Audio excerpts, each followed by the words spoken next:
राधिका सहस्रनाम श्री हरि श्री हरि श्री हरि। प्रभु। आप इसमें भगवान की ब्रज लीला पे और राधा कृष्ण के 4 दिन पर्दों पर कुछ भी अनुभव अपने हम लोगों को आज सत्संग में, क्योंकि ठाकुर जी की कृपा है कि हम सब लोग माघ के बाद प्रयाग से जा रहे हैं। मन से प्रयाग धाम में ही रहते हैं, शरीर से प्रयाग में आते हैं। तो सभी संतों के साथ ये कृपा बहुत बड़ी कृपा है जो हम लोग ऐसा महसूस कर रहे हैं। तो राधा कृष्ण तत्व पे और थोड़ा जरा आइए। ठीक है, बिल्कुल ठीक है, बिल्कुल ठीक। नहीं बस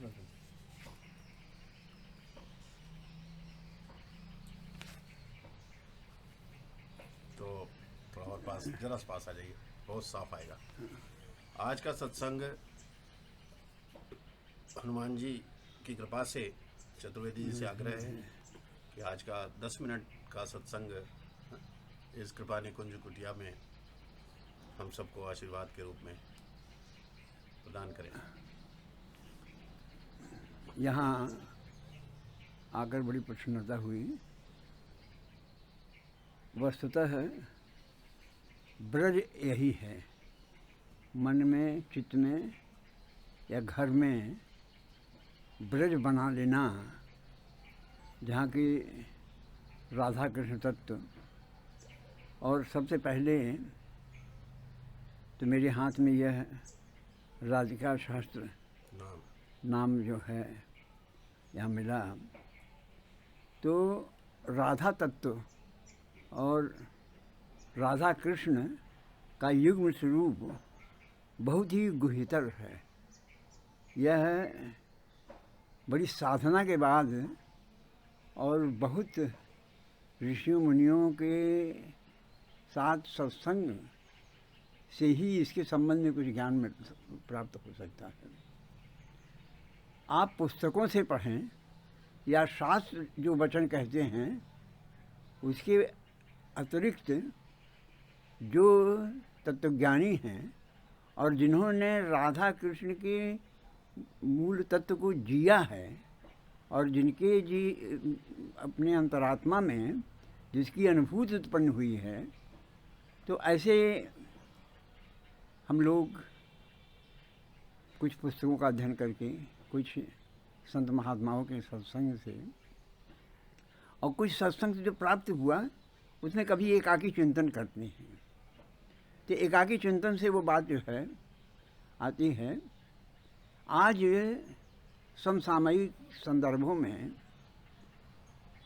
जो धर्म का स्वरूप है, जो मनुष्य के, प्राणी के जीवन का स्वरूप है, वह आवश्यक हो गया है कि धर्म के भीतर जो अध्यात्म छिपा हुआ है और जो यह वैज्ञानिक युग है, उस वैज्ञानिक युग को की जो उपलब्धियां हैं उन दोनों को समावेशी रूप से जो है अध्ययन मनन किया जाए। मैं हमारे श्रीपाद बाबा जी ने शायद जो है बहुत कुछ लोगों को उन्होंने जो है शिष्य बनाया हो, मगर मैं उन्हें गुरु के रूप में करता हूँ, आदर करता हूँ, श्रद्धा करता हूँ। और जब कभी मैं बैठता हूँ कमरे में अपने लिखता पढ़ता हूँ तो मेरी आँखों के सामने रहते हैं वो। और मुझे अनुभूति ये होती है कि जैसे वो जो कहते हैं मैं वही लिखता हूँ। और कभी कभी तो मैं कभी ऐसी बातें कह जाता हूँ कि जिसकी मैं कभी कल्पना नहीं किए रहता हूँ कि मैंने सोचा भी है। तो राधा कृष्ण तत्व के संबंध में अक्सर ही कभी उनकी पुस्तक नहीं है, कोई उनके प्रवचन का जो है वो नहीं है, मगर जो लोग उनके साथ विचार विमर्श में वो करते थे, तो मैंने यह किया कि उनकी एक धारणा थी कि ब्रज एक संस्कृत है, वो भागवत संस्कृति है और वो विश्व की संस्कृति है। वो हमने जब जो है वो और इतिहास की पुस्तकों का अध्ययन किया तो राहुल श्याम सक्सेना की इतिहास की किताब है मध्य एशिया का इतिहास। तो मध्य एशिया के इतिहास में के अध्ययन से भी ये पता लगता है कि एक भागवत संस्कृत का उदय वैदिक काल की बात हुआ था, और वैदिक काल का जो ब्रह्म ज्ञान था और ये अनुभूतियाँ थीं, वो अनुभूतियाँ दब गई थीं ब्राह्मण काल में। उसको भागवत संस्कृत ने फिर से उजागर किया। मैं तो केमिस्ट्री का विद्यार्थी था, बाबा की प्रेरणा से ही वेद उपनिषद तो यूँ कभी समय बिताने के लिए देख लिया, पढ़ लिया, मगर उनकी प्रेरणा से मुझे ये हुआ तो मैं अपने खाली समय में, जब मैं था प्रिंसिपल था, टीचर था, तो उसको पढ़ता था। इसके बाद जब मैंने अवकाश प्राप्त किया तो मैंने उसका एक गंभीर अध्ययन करना प्रारंभ किया। जब मैंने गंभीर अध्ययन प्रारंभ किया तो मुझे ये लगा कि बाबा ऐसा क्यों कहते थे, क्योंकि उनका एक सूक्ष्म वो था कि शिक्षा को तब तक युगानुकूल नहीं बनाया जा सकता है जब तक कि उसको आध्यात्मिक और वैज्ञानिक हाइब्रिडाइजेशन में न लाया जाए। अध्यात्म और विज्ञान का एक हाइब्रिड न बनाया जाए, तब तक उनका ये कहना था कि चेतना सबसे बड़ी मूल चीज़ है। आज हम अगर देखें तो इंजीनियरिंग कॉलेज में, मेडिकल कॉलेज में सबसे पहले आदमी ढूंढता है कि कहाँ हम पढ़ें कि हमको कितना पैकेज मिलेगा। एडमिशन में बात करता है वो कि कितना भाई आपके एडमिशन में क्या पैकेज है। पैकेज का मतलब ये होता है कि हमको बता दो तुम, और हमें हमारा एडमिशन करा लो और हमें पास करा दो और सर्टिफिकेट दे दो। बताओ पैकेज बताओ। कॉलेज स्कूल नहीं आना पड़े उसको, आचार्य से कोई मतलब नहीं, कोई आचार से मतलब नहीं, किसी से मतलब नहीं है। फिर कॉलेज आएंगे मगर हमारे प्रैक्टिकल किताबें और ये चल रहा है। ये कहने में मुझे कुछ संकोच नहीं है कि तो अध्यात्म के साथ जब आप जोड़ोगे इसको, नहीं तो ये चेतनशील, ये चेतना नहीं है।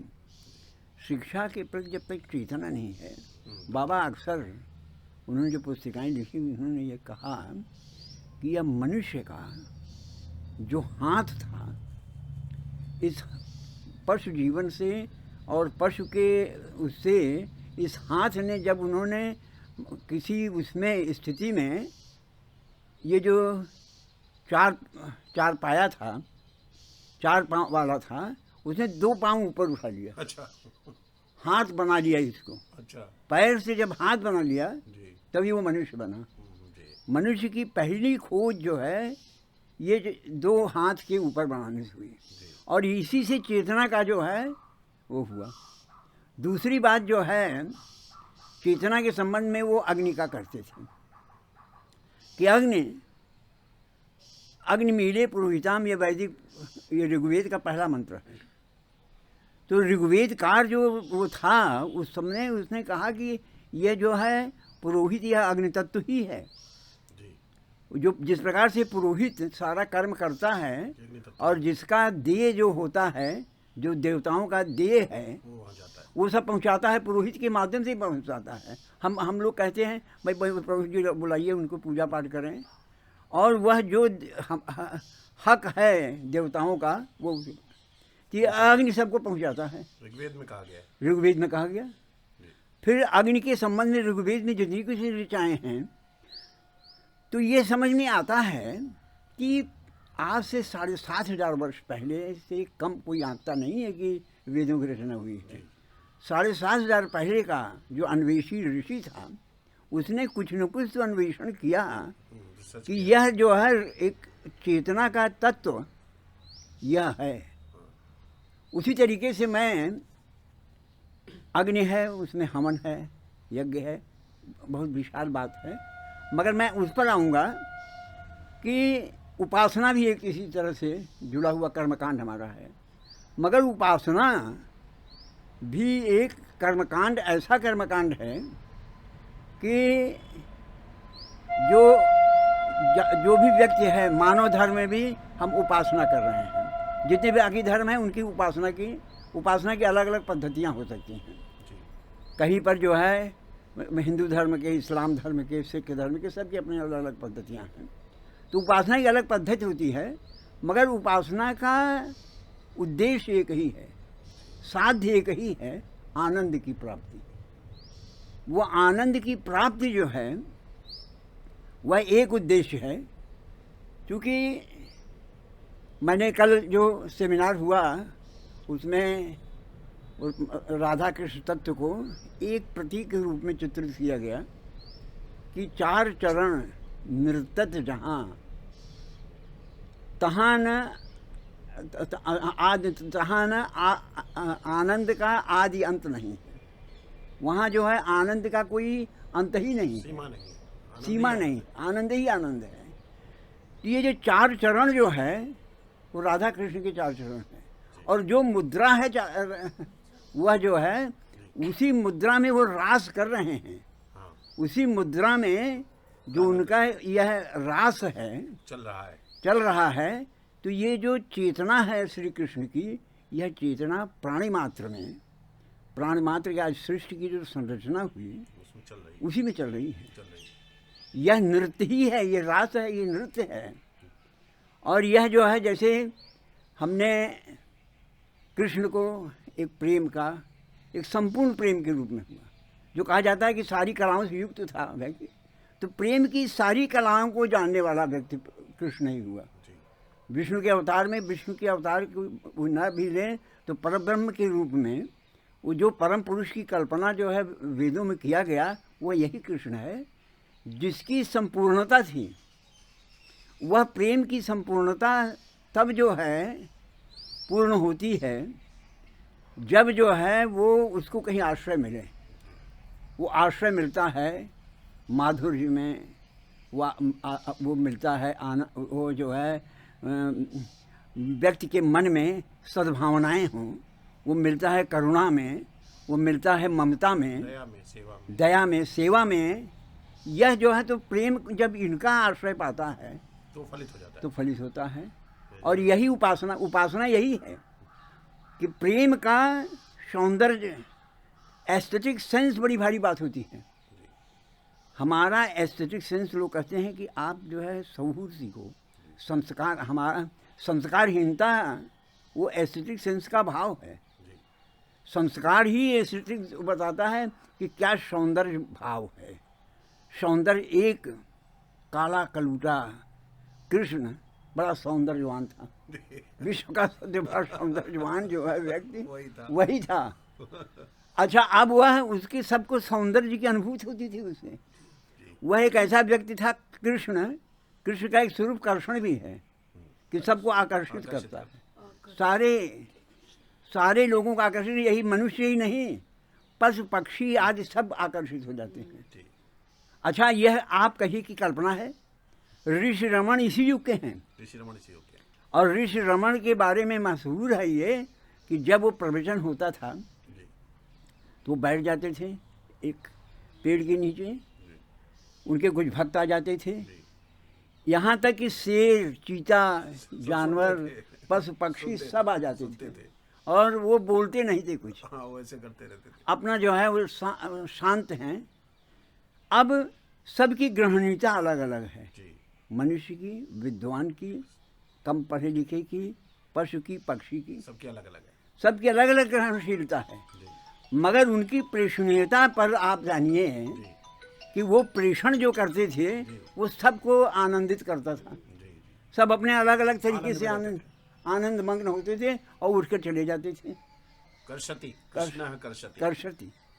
तो ये आकर्षण, ये कर्षण है। ये तो जगर यह जो है महर्षि रमन में यह शक्ति है तो उस आदि पुरुष के अंदर जो यह एक आकर्षण की जो है वो था कि सारे को वो आकर्षित कर लेता था। यह आकर्षण प्रेम का एक वो तत्व है। वो जैसे अब बहुत से वो हैं कि वो प्रेम से उसने कोई अस्त्र नहीं उठाया, कभी राजाधिराज नहीं हुआ, कभी जैसे कल बताया उन्होंने कि वो राम का तो राज्य हुआ, राजा राम बोले जाते हैं, राधा कृष्ण बोले ही नहीं जाते हैं कि उनको राजा होने का, और सबके हृदय पर राज कर रहे हैं।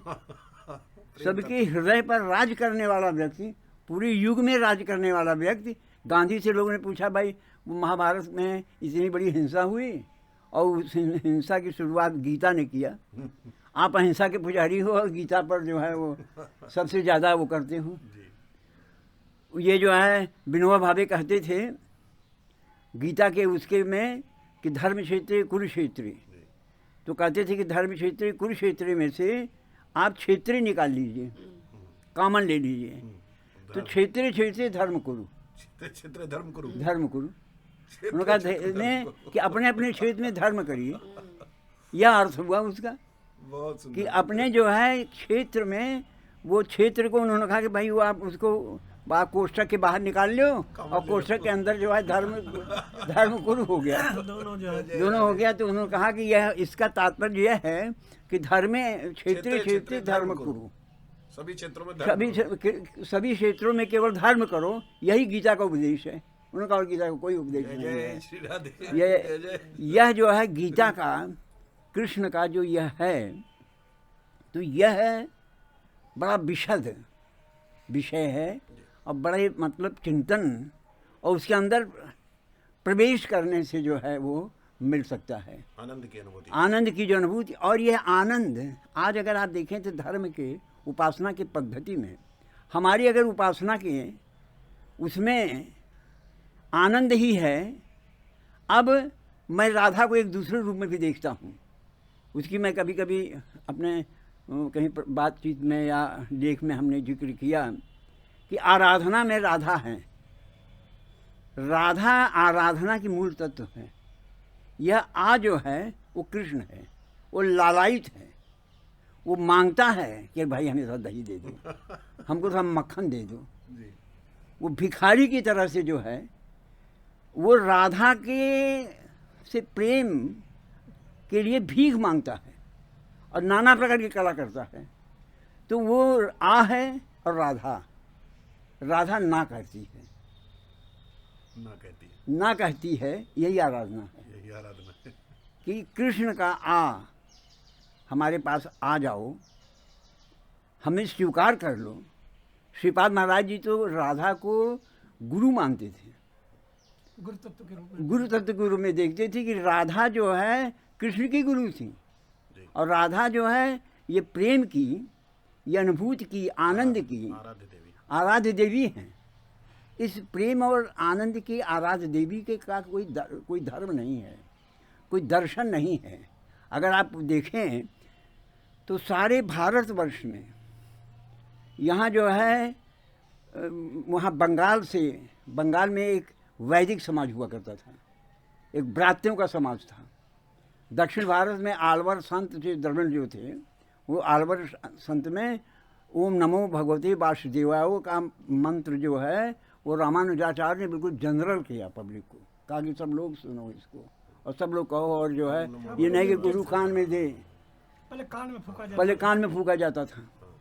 तो वहाँ से चलाइए, रामानुजाचार्य से दक्षिण भारत से चलता है, महाराष्ट्र जाता है, महाराष्ट्र में भी कृष्ण एक अलग है कृष्ण, गुजरात का कृष्ण एक अलग कृष्ण है, राजस्थान से चलता है और ब्रज में आता है। उधर वो जो है कितने बड़े विद्वान थे चैतन्य महाप्रभु, संस्कृत के बड़े विद्वान व्यक्ति, बड़े वो जो है पैदल यात्रा करते हैं, ब्रज तक की पैदल यात्रा करते हैं। वो कहते हैं कि आनंद का की जगह वही ब्रजभूमि ही है, और पैदल चले वो। उनके बारे में कहा यह जाता है कि जब वो बंगाल से पैदल चले तो उन्होंने कुछ शिष्यों को जो है साथ में लिया, चल पड़े, न बिस्तर न खाना न कपड़ा, कुछ ऐसे चल पड़े वो शादी में। कि भाई देखो जिसको हमारे साथ चलना हो चलो। दिन भर पैदल चल रहे हैं, रात में जिस उसमें रुके, जहाँ गांव पड़ गया वहीं पेड़ के नीचे डेरा डाल दिया। अगर श्रद्धालु लोग जो है उनको पता लगा कि भाई एक संत महात्मा आ रहा है, तो उनके स्वागत के लिए लोग खड़े हैं, फल फूल लाए, सब लाए, मेवा लाए, पकवान लाए। कभी कभी ऐसा था कुछ नहीं मिल रहा है, किसी ऐसे गांव में चले गए कि जहाँ पर कि जो है वो नहीं है, तो लाई चना पा गए, कहीं भूखे रहे, तो अपना ऐसे चलते। मगर वो आनंद की अनुभूति, फिर गांव में हर गांव से कुछ एकाक कुछ ऐसा व्यक्ति जिसको कि वह उस रसानुभूति, ब्रह्म की रसानुभूति होती है, वो पीछे लग लेता है, उनके संकीर्तन में चलता है, और वो संकीर्तन करते हुए केवल जो है महामंत्र महामंत्र का जाप करते हैं, हरे कृष्ण हरे राम राम राम राम राम हरे हरे, इसका जपते हुए वो चले आते हैं। एक दिन देखा उन्होंने कि बड़ा आम जो है, एक ने महीना था आम का, किसी भक्त ने लाया, शाम को दिया, सबने आम खाया। एक चेला जो था उनका, उसने 2 आम जेब में डाल दिया। जब उनका चला, चैतन्य महाप्रभु ने कहा उससे, बेटा तू यहीं अपनी यात्रा स्थगित कर दे। अच्छा, तुझको अगर कल की चिंता है, भूख की चिंता है, तो यही यात्रा स्थगित कर तुम यही यात्रा स्थगित कर दे। तुम किस लिए चल रहा है हमारे साथ? तुम वहाँ से चला आया, वो प्रयाग पहुँच गया था। वो अच्छा, प्रयाग आ गया था। प्रयाग तक पहुँच गया था। अच्छा, प्रयाग तक आ करके उस व्यक्ति को जो है उसने कहा कि तुम जा। दशाश्वमेध शंकर जी पे बैठे थे चैतन्य महाप्रभु। हाँ, चैतन्य महाप्रभु, तो उन्होंने वापस कर दिया उसको, जी, कहा कि तू जा यहाँ। अगर तुझे जो है, हम जो है जहाँ पर ब्रजभूमि तक वह व्यक्ति गया और उसके साथ वही लोग गए जिन्हें यह नहीं था कि हाँ भूख भी कोई चीज़ होती है, कल की चिंता नहीं हो, कल की चिंता नहीं है। वो संकीर्तन भाव में देखिए, यह महाभावमयी कहा जाता है। राधा तत्व उन्होंने ही एक- कृष्ण तत्व को हाँ, जागृत किया। जागृत किया। कृष्ण तत्व को मूल रूप से जागृत करने में सबसे ज़्यादा योगदान चैतन्य महाप्रभु का है, और वह जो है यही महाभाव है। जी, यह महाभावमयी केवल राधा को कहा जाता है, बाकी किसी अन्य देवी को नहीं कहा जाता। महाभावमयी नहीं कहा जाता है। महाभावमयी वहीं, अगर ये महाभावमयी चेतना व्यक्ति में आ जाए जी, तो फिर राधा कृष्ण का जो है, अगर राधा मिल जाए तो आराधना पूरी हो गई। जय जय श्री राधे, जय जय श्री राधे। अब हम जय जय सब श्री लोग राधे। उसी राधा की खोज में हैं जय कि श्री वह राधा मिले हमें, वह अनुभूति मिले तो आनंद का जो है वो हो। और यही आराधना है। इसी आराधना में बड़ी प्रसन्नता है कि आप जो है अपने इसको एक ब्रजभूमि बनाए हुए हैं, क्योंकि देखिए भक्ति जो है वो ब्रजभूमि में ही फलित हुई। सारा जो है वहाँ भी बंगाल में भी नहीं फलित हुई। नहीं, नहीं, चैतन्य महाप्रभु क्यों आते हैं? जी जी, नहीं पता। चैतन्य महाप्रभु तो उड़ीसा में पहले वो किए थे, वहाँ से आकर के ब्रज में बताया कि यहीं पर तो कृष्ण था। कृष्ण को कोई जानता नहीं था। आ रहे वो सब जो है कृष्ण को तो बिल्कुल जो है, आ रहे जय जय श्री जय राधे। जय श्री राधे, जय। भगवान श्री राधा रानी की कृपा से हम लोगों ने आज आप सत्संग का आशीर्वाद आशीर्वाद दीजिए। दिया। हाँ जी, 2 मिनट हम लोग आशीर्वाद के फॉर्म में इस कृपा निकुंज में आशीर्वाद लेंगे, जिससे हम सब लोग आगे इस उपासना को बढ़ाते रहें। थोड़ा सा आगे आगे आगे थोड़ा जाए। सा रे मन जो तू करत है, युगल मिलन की आस, युगल कृपा की बाट तक, कर वृंदावन वास। ये साक्षात वृंदावन, लता पता तरु पुष्प, एक एक पत्ता उस ब्रज की अनुभूति करा रहा है। हम वृंदावन धाम में हैं, हम युगल सरकार के चरणों में हैं, हम उनकी लीला का अवगाहन कर पा रहे हैं। इतना चिन्मय वृंदावन, बहुत सुंदर। श्री जी की कृपा, युगल सरकार की कृपा यहाँ बरस रही है। ये दिव्यानुभूति स्थल है। शत शत प्रणाम। श्री राधे, श्री राधे, श्री राधे। बोले वृंदावन बिहारी लाल की जय। श्री राधा रानी की लाल की जय। जय जय जय श्री राधे। आज के सत्संग की जय, आज के आनंद की जय, सभी भक्तों की जय। जय गंगा मैया की जय। जय जय श्री श्री राधे। राधे। जय श्री राम।